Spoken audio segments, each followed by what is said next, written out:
Escribo esto desde mi piso y necesito que entiendas algo antes de que te explique lo que pasó. Necesito que sepas que el experimento de hambre en Minnesota fue real. En 1944, en la Universidad de Minnesota, el Dr. Kiss llevó a cabo lo que se convertiría en uno de los estudios psicológicos más perturbadores de la historia estadounidense. 36 objetores de conciencia, hombres que se negaron a luchar en la Segunda Guerra Mundial, se ofrecieron voluntarios para morir de hambre. Durante 6 meses, se les alimentaba aproximadamente 1.800 calorías al día mientras realizaban trabajos forzados. Luego, durante 3 meses de rehabilitación, fueron siendo arbitrados poco a poco. Los resultados fueron horribles.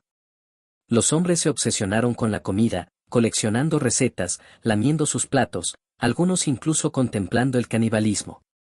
Sufrieron depresión severa, automutilación y cambios de personalidad tan profundos que varios nunca se recuperaron del todo.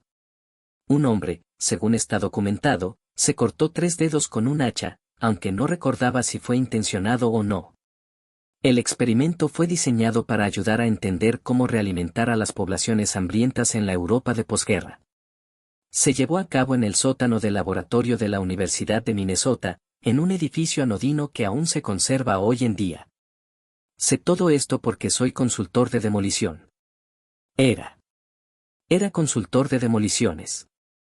Hace 3 semanas, la universidad finalmente aprobó la demolición del antiguo laboratorio, el edificio donde se llevó a cabo el experimento. La mayor parte había sido abandonada desde los años 80, considerada demasiado anticuada y costosa de renovar. Mi trabajo era inspeccionar la estructura, identificar materiales peligrosos y trazar la forma más segura de derribarlo. Fui un martes por la mañana, solo. El edificio olía mal desde el momento en que entré. No es el típico moho y podredumbre que hay en edificios abandonados. Esto era más agudo, más orgánico.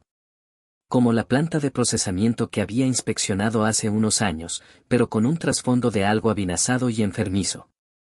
Las plantas principales eran estándar, con oficinas despojadas, laboratorios vacíos y el polvo acumulado de décadas.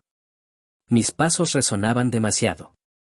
Los planos arquitectónicos mostraban 4 plantas, pero al revisar las escaleras, encontré marcas de un subsótano que no figuraban en ninguna de mis documentaciones.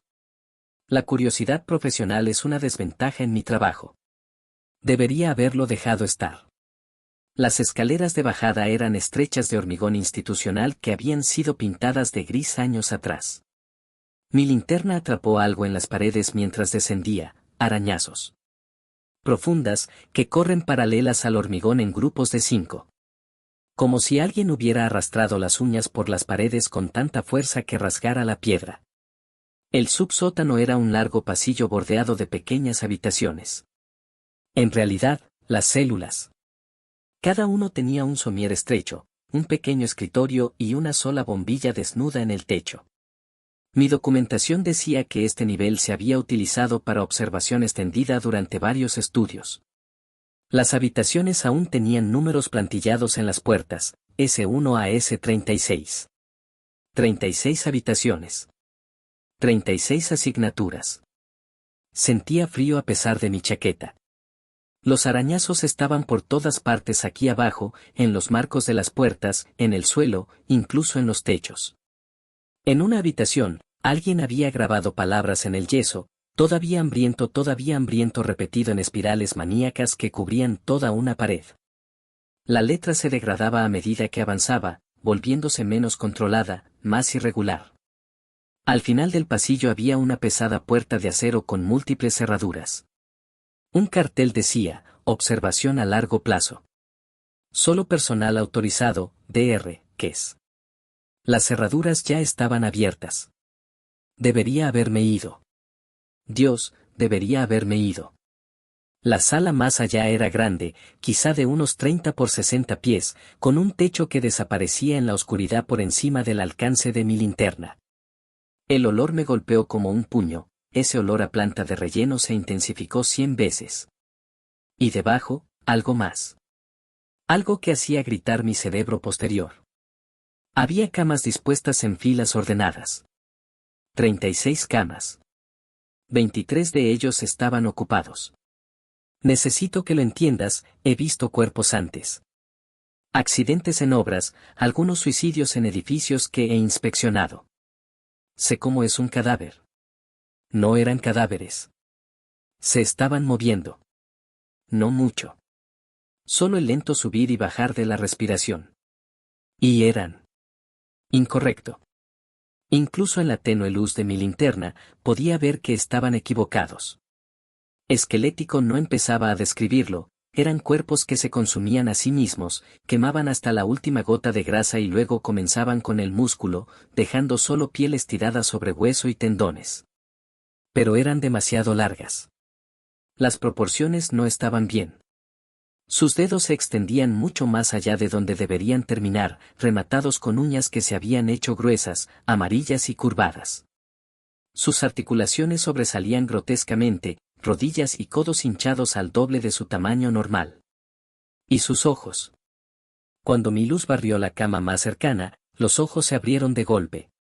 Eran enormes, ocupando casi la mitad de la cara, con pupilas tan dilatadas que parecían negras. Reflejaban mi linterna como la de un animal. La boca de la cosa se abrió y escuché un sonido que nunca olvidaré, un clic húmedo y desesperado, como alguien intentando hablar con la boca llena de saliva. Su mandíbula se distendió demasiado, y vi que sus dientes habían cambiado, se habían vuelto más afilados, más numerosos. Entonces se movió. Nunca he visto nada acelerar así. Un momento estaba quieto, al siguiente, estaba erguida en la cama, agachada, con la cabeza ladeada en un ángulo que rompería el cuello de una persona normal. No se movía suavemente, se movía en posición como un video que se salta fotogramas. Cada uno de ellos estaba despierto ahora. 23 pares de esos enormes ojos hambrientos fijos en mí. Corré. Detrás de mí, los oí acercarse, no pasos, sino un horrible sonido de deslizamiento, como si se movieran a 4 patas. O más de 4. No miré atrás.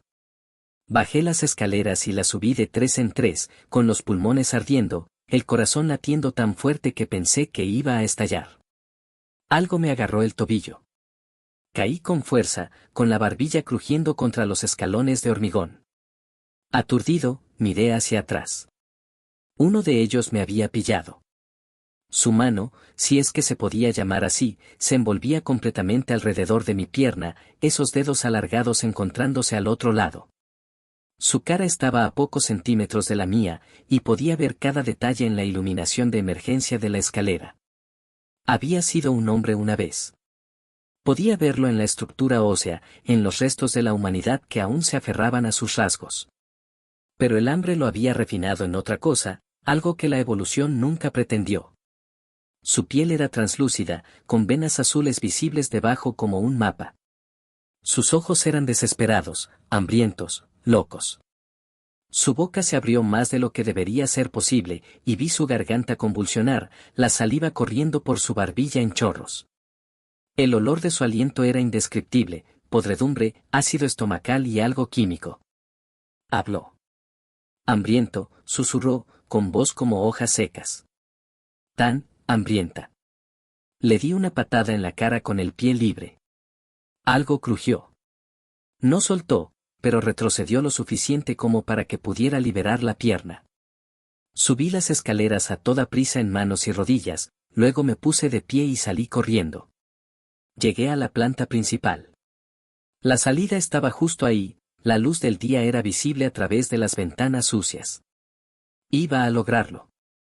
Luego los volví a ver. Estaban en el pasillo de delante, 3 de ellos, bloqueando la puerta. Debían de conocer otra forma de subir. Se movían de esa horrible forma de stop motion, moviéndose de un sitio a otro, moviendo la cabeza en tirones bruscos y de pájaro para seguir mis movimientos. El del centro llevaba los restos podridos de lo que podría haber sido una insignia de voluntario de la UDM.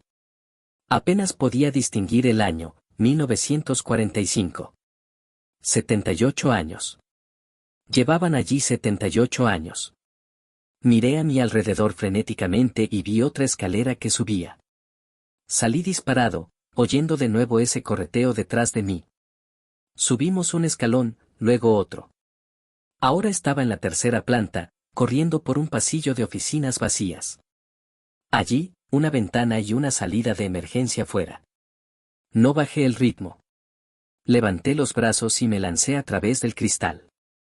Caí con tanta fuerza en la escalera de incendios que vi estrellas, cristal incrustado en mi chaqueta y en mi pelo.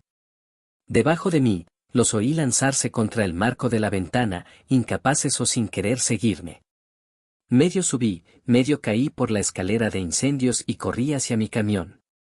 Estaba a 1 kilómetro de distancia antes de dejar de temblar lo suficiente para conducir bien. No se lo conté a nadie. ¿Quién me creería?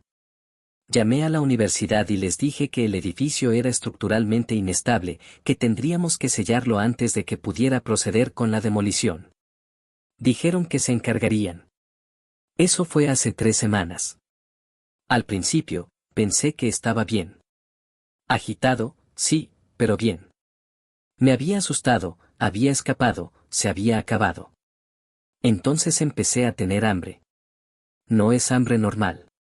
Esto era otra cosa. Comía una comida completa, una comida enorme, más de lo normal, y 1 hora después volvía a morir de hambre. No solo tengo hambre. De verdad, con un hambre dolorosa, como si no hubiera comido en días. Fui al médico. Me hizo pruebas. Todo salió normal, dijo. Mi metabolismo estaba bien. Ella sugirió que podría ser psicológico, me dio el número de un terapeuta. Pero no es psicológico. Lo sé porque he perdido 15 libras en 3 semanas, a pesar de comer constantemente. Lo sé porque cuando miro mis manos, mis dedos parecen más largos. No mucho. Solo un poco. Lo justo para que me dé cuenta cuando estoy escribiendo o sosteniendo un tenedor. Lo sé porque me duelen las articulaciones. Me crujen las rodillas al ponerme de pie y se sienten hinchadas, calientes al tacto.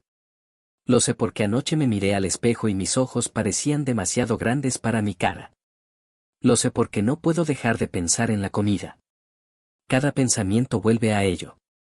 Sueño con comer, me despierto con la mandíbula dolorida de tanto apretar los dientes. He empezado a coleccionar recetas obsesivamente, las imprimí y cubrí las paredes de mi apartamento con ellas. Cuando como, me pillo lamiendo el plato. Ayer me encontré calculando el contenido calórico del perro de mi vecino. Lo sé porque el hambre ya no está en mi estómago. Está en mis huesos, en mis células, en mi ADN. Me está reescribiendo desde dentro hacia afuera. Pasé ayer por delante del edificio.